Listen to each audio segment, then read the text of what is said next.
This is Quarter 3, Module 6 ng ating Mathematics 10. Ano bang pag-aaralan natin sa Module 6? My dear students, we're going to take up illustrating events, the union and intersection of events. So yan ang ating objective para sa module na ito. Okay? We have this. Ayan. And first, we have this what I know. Sa what I know na to, you are going to choose the answer from the box. At ito yung pag-aaralan pa lang natin ngayon. Okay? So, hayaan yung ipakita ko ito ng pahapyaw. And then after that, we are going to have a short discussion for this. Okay? So, we have here problems 1 to 8. Ang first one, any procedure that can be repeated theoretically and has infinite number of times and has a well-defined set of possible outcomes. Ang ibig sabihin yan, okay, meron tayong tinatawag dito na activity, okay, na kung saan yung activity na yon ay pwede siyang maulit-ulit kahit ilang beses mo gusto, kahit 1 million times, at syempre dapat yung kanyang result, yung lalabas sa activity na yon ay hindi po dapat yun lang yun lagi. In short, different answers or different results ang pwedeng lumabas. Okay? So, ang tawag natin sa activity na yan ay katulad ng tawag nyo sa inyong activity sa inyong science subject, and that is what we call experiment. Correct? Okay? So, let's proceed now to number 2. Sa bawat isang experiment or activity natin sa mathematics, mayroon po tayong tinatawag dyan na results. At yung mga results na yan, ang tawag natin dyan ay outcome. Okay? So, tandaan nyo yung dalawang yan. Then, let's proceed to number 3. Pag yung mga outcomes natin or mga results ng experiment ay nagsama-sama, okay, the totality or the set of all outcomes, this is what we call the sample space. Ayan. So, take note of that. Then, let's proceed to number 4. Kung kukuha tayo ng isang part, okay, kukuha tayo ng subset ng sample space natin. Let's say, for example, mayroon tayong numbers na 1, 2, 3, 4, 5, 6. Kukuha tayo doon ng 1. Okay, kukuha tayo ng 3. Kukuha tayo ng 6. Okay, something like that. Or kukuha tayo ng odd numbers. Kumukuha tayo ng part ng sample space, ang tawag natin doon ay event. Okay, so we have that event. Tandaan po natin yung word na yan kasi dyan tayo magpo-focus ng lesson. Okay, so ano uli ang event natin? That is a subset of the sample space. Okay, now let's proceed to the next one. Number 5 and number 7 are related. Okay, at ito yung pag-aaralan din natin ngayon. So, we have here, the blank is all outcomes in either or both events. Pag kukunin mo yung lahat ng outcomes dun sa isang event or dun sa dalawang event o sa lahat ng event, okay, it means to say, kinukuha mo lahat ng meron dun sa mga events, that is, you are using what we call the union of events. Correct. Huwag niyo pong kakalimutan yan. Okay? So, kapag pinagsama-sama niyo lahat ng outcomes, okay, lahat ng andon sa mga events, ang tawag natin dyan is union of events. Now, let's proceed to number 6. It is an event with a single or one outcome. Pag ang event ay isa lang ang outcome, ang tawag natin dyan ay very good, simple event. Okay? So, punta tayo sa number 7. Basta tatandaan kung isa lang ang outcome, simple. Okay? So, let's say for example, getting a 1. Isa lang yon. Getting a blue. Isa lang naman yon. Okay? So, that is a simple event. Number 7, only those outcomes common in both events. Okay? I said earlier, yung number 5 and number 7, they are connected. Kanina, union. Ngayon naman, kapag kinukuha mo yung common, yung parehong mayroon sa dalawang events or 3 events or more, kung ano yung meron sila, common, this is what we call their intersection or the intersection of events. I hope you got it. Now, let's proceed to number 8. Yung number 6 ang number 8 connected. Kung ang simple event ay isa lang ang outcome, ang blank naman, okay, itong event na to ay 2 or more outcomes. Or in short, itong event na to ay pwede mong gawin na breakdown mo po, i-breakdown natin sa simple events. Okay, so we can have this as compound. Katulad ng inyong English subject, kung mayroon tayong simple sentence, we also have what we call compound sentence. Very good. So that's why we can have this you can break it down in more simple events. Example of that, getting an even number. Kasi pag kumuha ka ng getting an even number, pwede mong gamitin ng 2, pwedeng 4, pwedeng 6, okay? And na-breakdown mo yung event na yon into simpler events or simple events. I hope you got it. Huwag niyo pong kakalimutan yan. Now, before we proceed to the next, let me have this as example. Ayan. So let's have this now. Ayan. Ito po yung ating die. We have 1, 2, and 3. Now, ang experiment natin dito ay rolling a die. Pag nag-roll tayo ng die, okay, mayroon tayong sample space dyan. Yung sample space natin ay kailangang nalalagyan ng braces. Okay? So, ano ba yung posibleng lumitaw pag nag-roll ka ng die? Pwedeng 1, okay? Pwedeng 2, okay, that's it. 3, 4, 5, 6. Meron bang 7? Of course, there's none.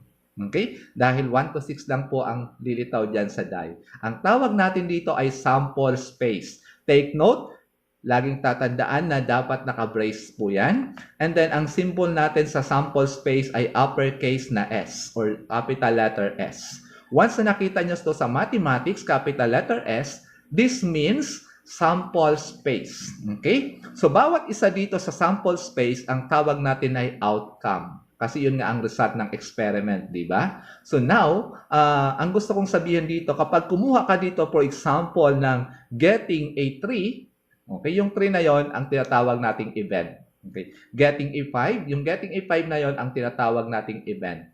Getting an odd number, yon ang tinatawag nating event. Pag sinabi natin getting an odd number, okay, something like this, getting an odd number, ang odd number natin ay pwedeng maging 1, pwedeng 3, pwedeng 5. So therefore, yan ay isang set na naman. At dahil ito ay tatlong outcomes, ang tawag natin dyan ay simple or compound. Gaya na nabanggit ko kanina, kapag tatlong outcomes which is more than 1, therefore, this is an example of compound event. Okay? So, wag niyo pong kakalimutan yon. Pag sinabi natin getting a 3, siyempre, isa lang yon. That is a simple event. Okay? So, this one. Pag isa lang po ang palilitawin natin, ang tawag natin dyan ay simple event. Okay. I hope you got it. Okay? Ang isa sa mga mababanggit natin kadalasan dito yung sa baraha. Okay? Yung playing cards.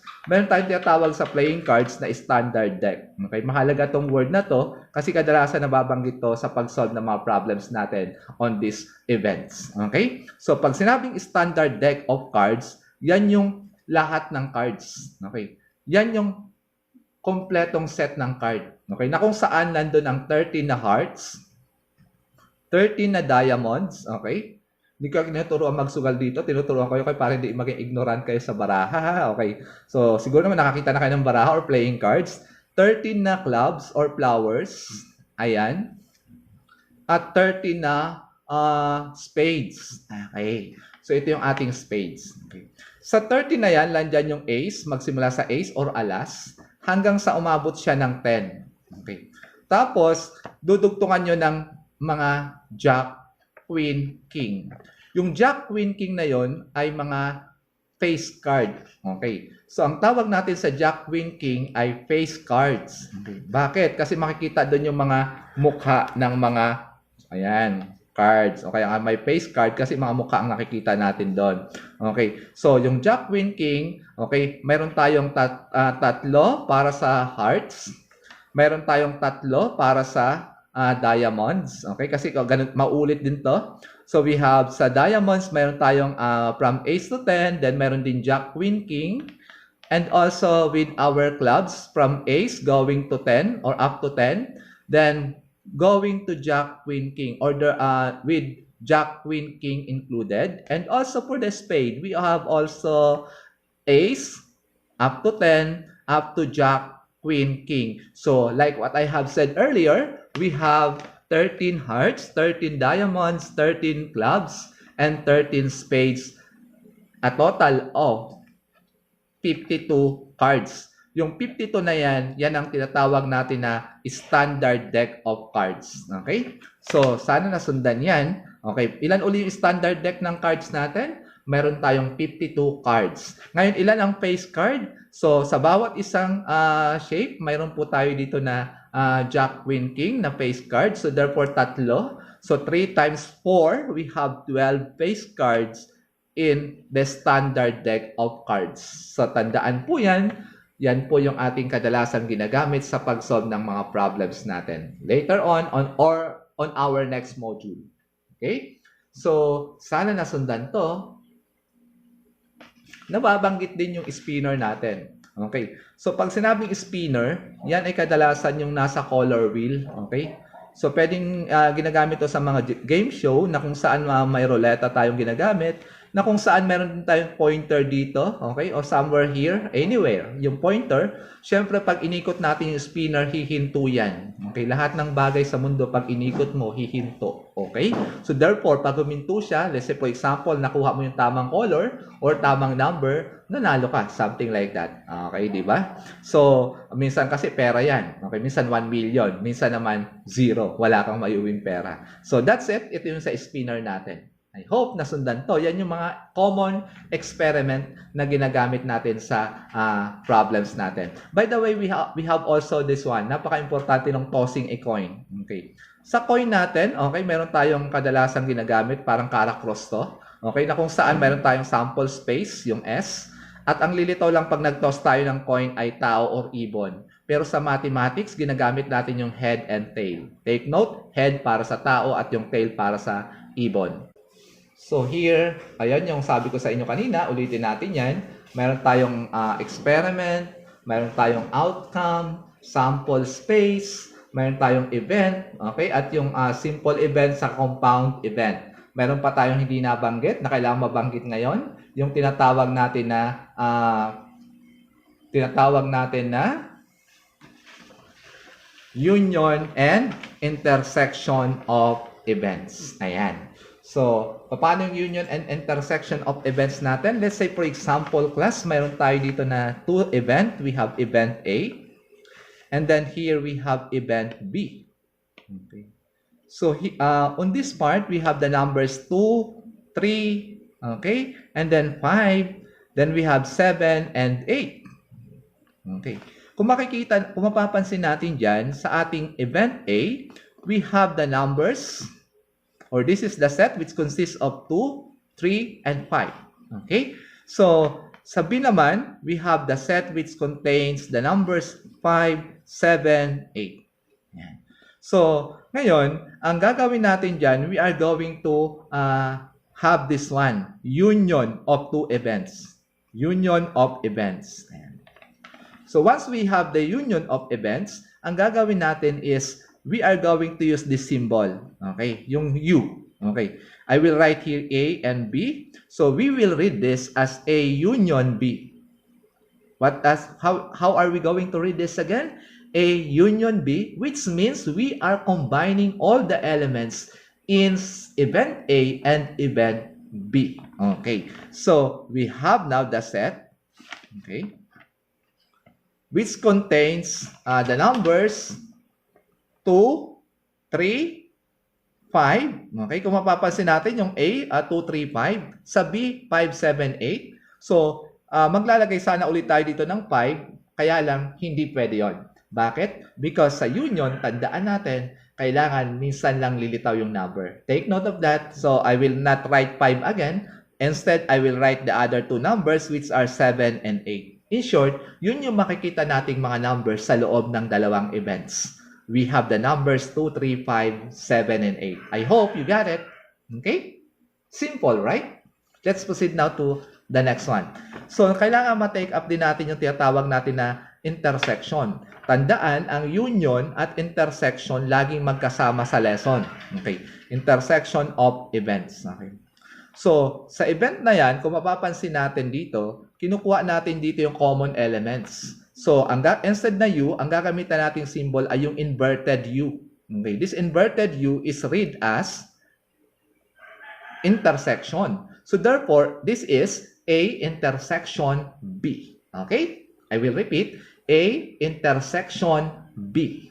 Okay? And that is equal now to the set which contains the number which is equal to, which is 5. Correct. Yun ang ating common element, 5. Kung ano yung nakikita nyo sa gitna o yung intersection, okay, kung saan nag-overlap yung circle o yung common element, that is your intersection. O, di ba madali lang? Kayang-kaya nyo, di ba? Kung ako sa inyo, mas madali yung intersection kaysa sa union. Pero syempre, parehong madali yan. Okay? So, how about this one? Okay, we want to have a level up for this lesson. For example, we have this. Yeah. This is event A and this is event B. Okay. Pag tinanong kayo dito, what is the intersection of the two events? Eh, syempre, hindi nag-overlap yung dalawang circles. So, kung hindi nag-overlap yung dalawang circles natin, that means there is no common element. At kapag walang common element, gagawa ka dito ng brace, okay, may set ka, kaya lang yung set mo, no element. Wala siyang laman. Kung wala siyang laman, ang tawag sa kanya ay empty set. Ayan. Yan yung lesson nyo ng grade 7 kayo. So, another word for that is null set. Okay. Ang empty set or null set ay pareho lang na kung saan sinasabi dyan na wala pong laman. Walang intersection na nangyari dito. At ang symbol na ginagamit natin dyan ay yung symbol na iyon. Pag nakita nyo po to, ang ibig sabihin po niyan ay null set or empty set. So, therefore, the intersection of events A and B is a null set. Okay? I hope nasundan po yan. Okay? Mahalaga po yan. Okay? So, ang gusto kong sabihin dyan ganito. Let's say, for example, mayroon tayo ditong number na, or two circles. Okay? A, saka B. Yan. Ito yung mahalaga dyan. Okay? May nakita tayo ditong 0 sa gitna. Okay? That intersection. So, kapag kinuha mo yung intersection ng A and B, okay, isusulat natin siya ng ganito. Ayan. Maglalagay tayo dito ng 0. Bakit? Kasi mayroon siyang intersection. Mayroon siyang common element. May laman yung iyong set. At ang laman nun ay 0. Hindi ka pwede maglagay dito ng, wala. Okay. Wala siyang laman. Mayroon. 0 po yun. Yung element na yun. So, I hope you got the difference between the two. Okay? So, let's move on now to the next one.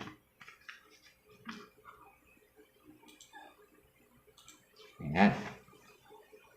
So, naipakita ko na sa inyo yung kaibahan ng dalawa, yung union of events and intersection of events. Again, pag union, you are getting all the outcomes. Okay. So, lahat ng outcomes kinukuha mo. Okay. And then, kapag naman intersection, you are just getting the common outcomes. Take note, common outcomes. Okay. And then we have also taken up a while ago the simple and compound events. Pag sinabing simple, isang outcome lang. At kapag compound, 2 or more outcomes. I hope you got it. Let's proceed now to the next one. Okay, so let's have a practice for this, for type of event. Pag sinabing type of event, may dalawa yan, simple and compound. Okay, so let's have this. Number 1, getting an odd number when rolling a die. So, katulad sinabi ko, before you answer, kailangan mag-isip ka muna. Okay. Hindi pwedeng sabi mo, getting an odd number, isa lang naman yung makukuha ko dun . Oops, hindi ganun pag-isip doon. Ilan ba ang posible mong makuha? Okay. So, dito, getting an odd number, you can have it as 1 or 3 or 5. Dahil you have 3 possible outcomes. Okay. Yung event mo can be break down into simple events. Ang tawag natin dyan ay very good. That is compound event. Okay, tandaan po yan. So, letter C. Number 2, getting a 4 and rolling a die. Hinto ka muna doon. Simple. Tapos, drawing a face card. Gaya ng sinabi ko kayo na ilan ba yung face card sa standard deck? 12 face cards. So, yung 12, nadagdagan ng isa sa die o rolling a die, 13. So, naging compound. Okay. Of course, compound event yan. Or compound events. So, number 3, rolling a number cube labeled 1 to 6. Siyempre, isa lang yung lilitaw doon. Hindi pwedeng pag nag-roll ka ng die, dalawa yung lilitaw ng sabay. Isa lang po. Okay? So, and then, spinning the spinner once. Isa lang din doon. So, we have 1 and 1 sa bawat experiment. Then, we have 2 outcomes. Automatically, correct. The answer is compound event. Very good. That's it. Napakadali lang. Okay? Number 4, choosing a red color from a set of primary colors. So, we have how many primary colors? We have 3. What are those 3? We have the red, blue, and yellow. So, mula sa tatlong primary colors na yon, mamili ka ng red. So, ilan ba pwede lumitaw yung red? Di ba isa lang? Isang beses mo lang makukuha yun kasi isa lang naman yung red. So, therefore, isang beses lang yon. And that is what we call simple event. O, di ba? Madali lang. Okay? So, number 5, flipping tails on a coin. Okay, siyempre, 1 outcome yon. Then, rolling a 2 in a die. 1 din yon. So, like what we have done before, we have 2 outcomes here, and the answer is, tama po kayo. The answer is compound events. O, di ba? Madali lang. Okay, now let's proceed to this one. So, pag ang tinatanong naman ay relationship ng events, dalawa lang ating answer dyan. Pwedeng union and intersection. So, alin ka sa dalawa? Union ba or intersection? Okay? So, let's have this Venn diagram. Okay? Dito, ang binabanggit dito sa number 1, sa event A and B natin, ang given na outcome ay T and R. Ano ba yung T and R? Anong pinapakita niya? Pinapakita niya na nasa gitna siya, di ba? Okay. Since we are getting that one at the middle or common elements, what do we call that again? The answer is correct. Intersection. Very good. Okay, so we have intersection of events. Now, number 2. So, here we have the letters A, B, E, T, R, U, I. Okay, kung mapapansin natin yon, lahat po ng andun sa loob ng dalawang bilog. So, all the outcomes of the 2 events are here or mentioned here. So, therefore, this is union of events. Very good. Napakadali lang, di ba? So, I hope nakasunod po kayo sa lesson natin ng union and intersection. Okay? So, let's have this one.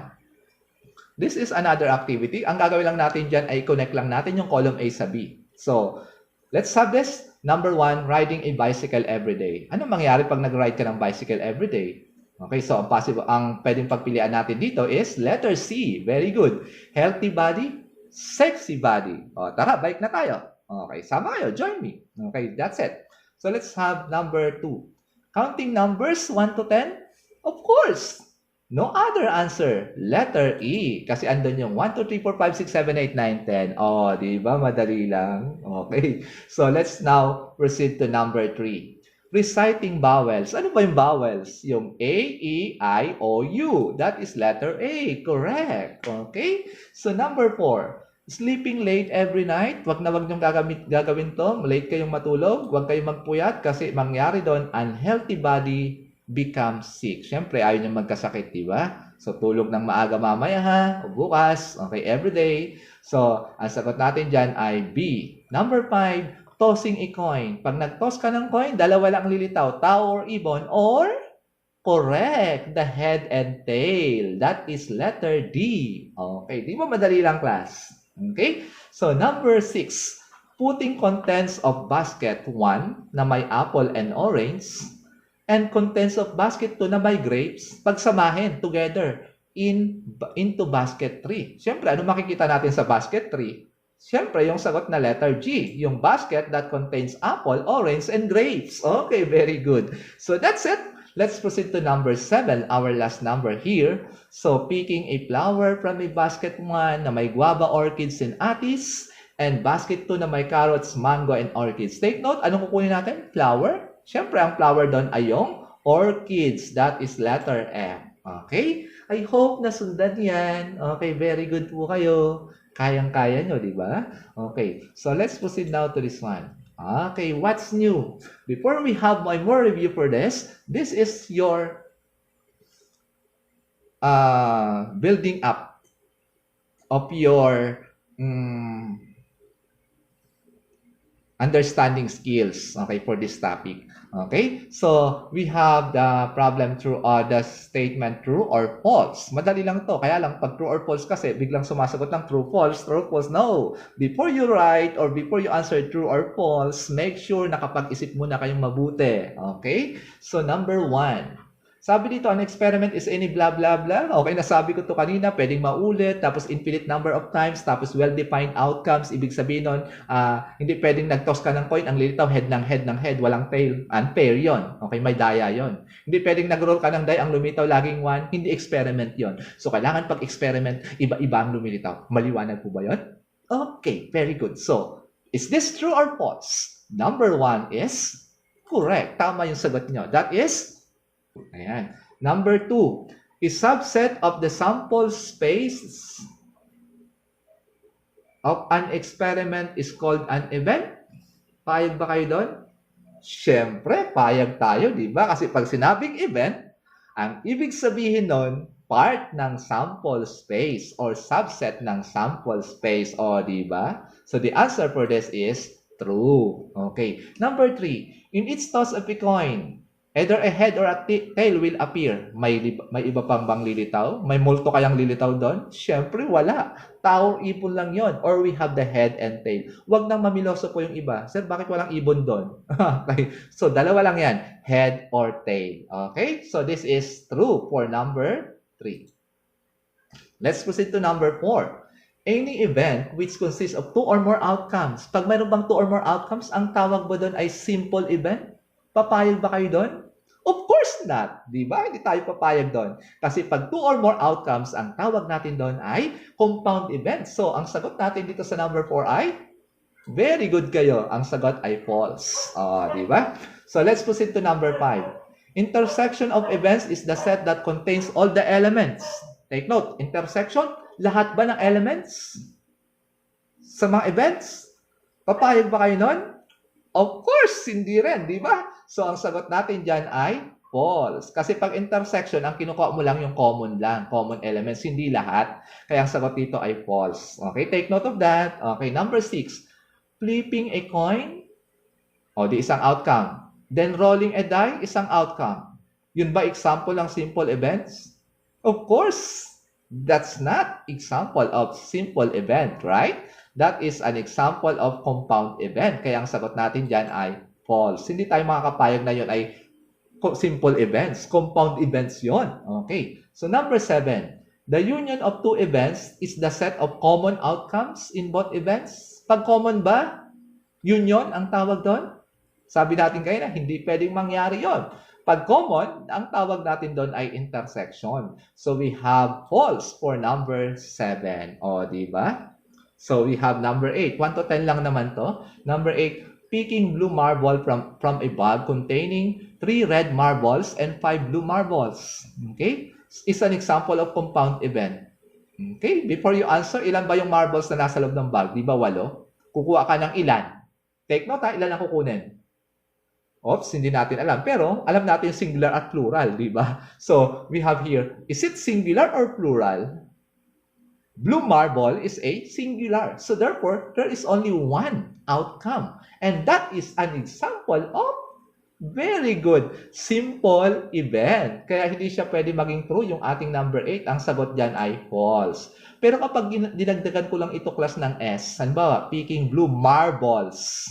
I will say it again. Picking blue marbles. So that is plural. So therefore, that is not an example of simple event. That could be, or that is now a compound event. Okay, so that's it.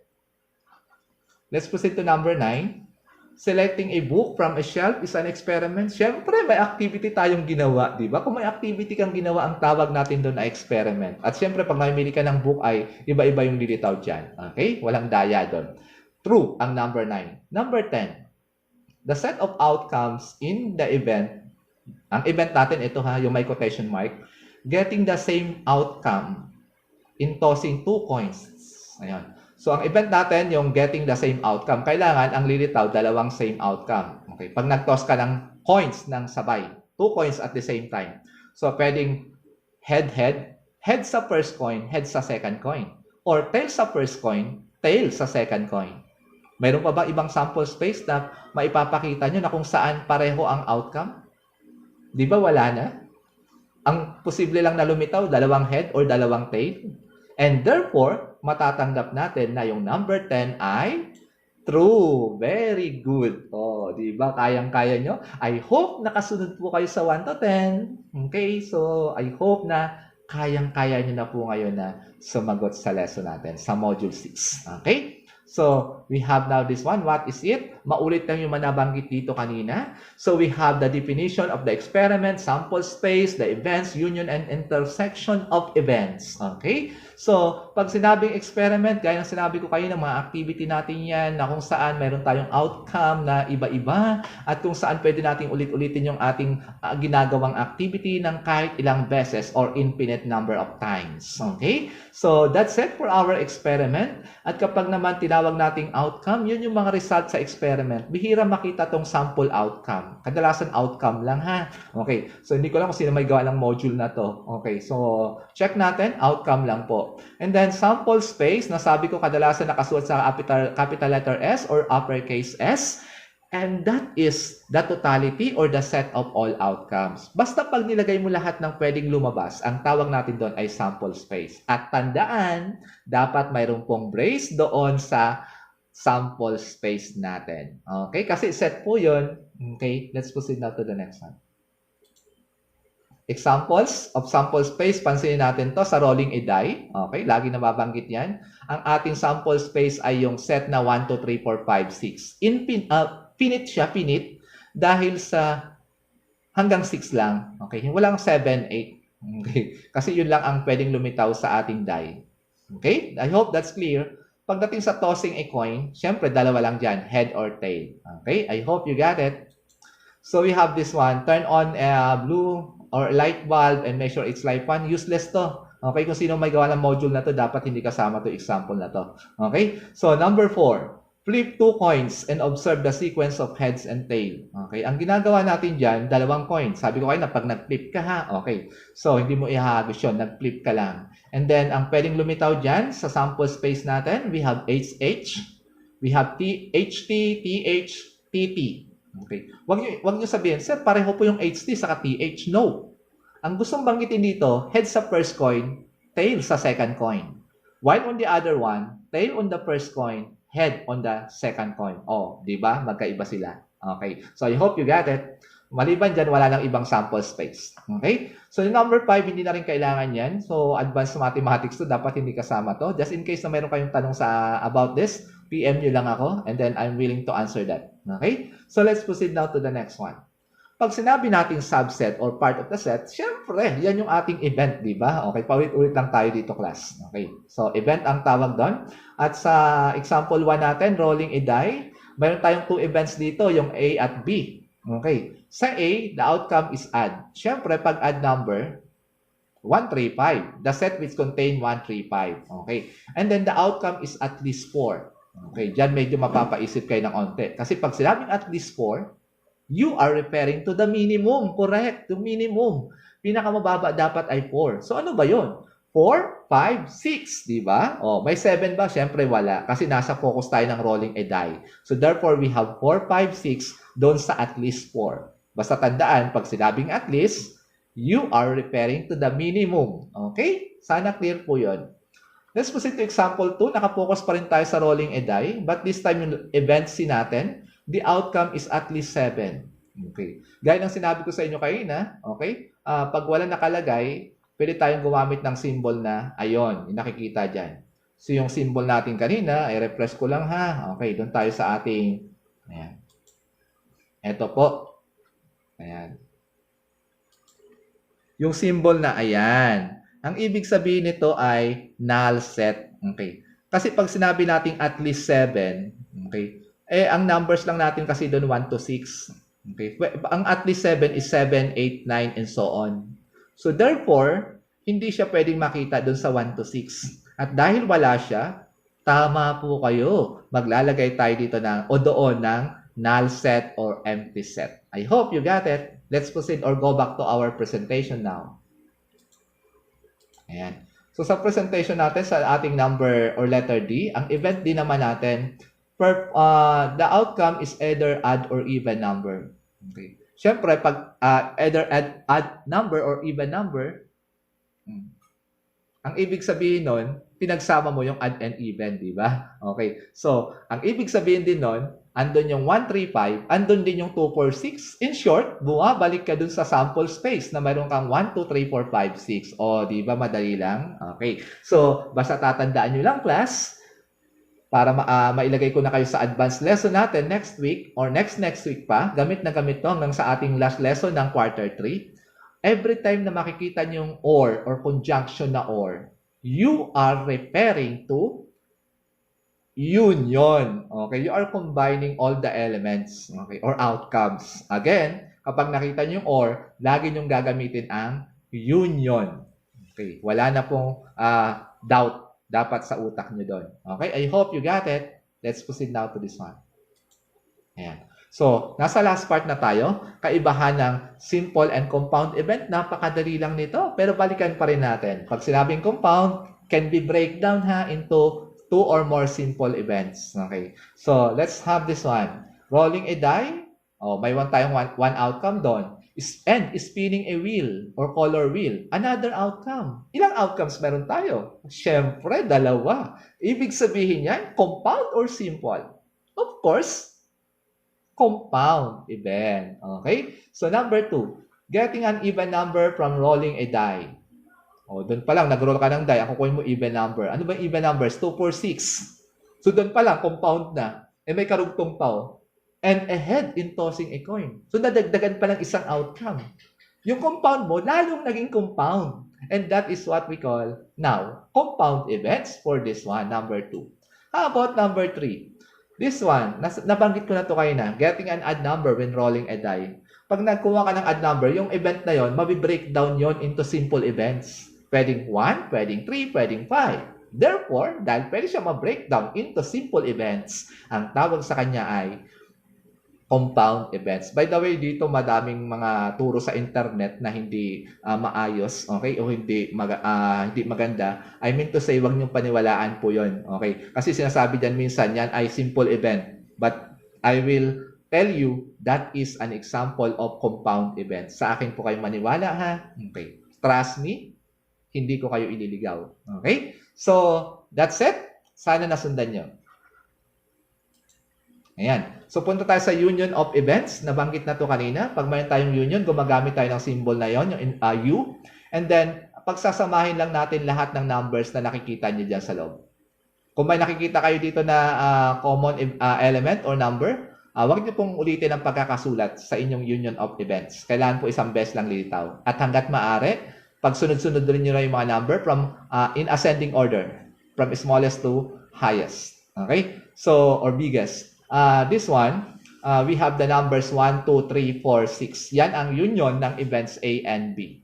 I hope nasundan to. Okay? So, let's proceed now to intersection. Sa intersection, gaya na nasabi natin kanina, you will just get the common elements at kadalasan yun yung gitna. And that is at the here in number 2. So, A intersection B is equal to the set which contains the number 2. Okay? So, that's it for our intersection. Sana nakasunod po kayo. Sa tatandaan nyo lang po, ang ating mathematics ay madali lang. Okay? So, kung mahirapan man kayo, pwede po kayo manghingi ng tulong sa inyong mga classmates na mas mahusay sa inyo. At, syempre, pwede kayo manghingi ng tulong sa akin. Okay? That's all for today. That's all for this module number 6. Okay? Stay safe, everyone. Bye!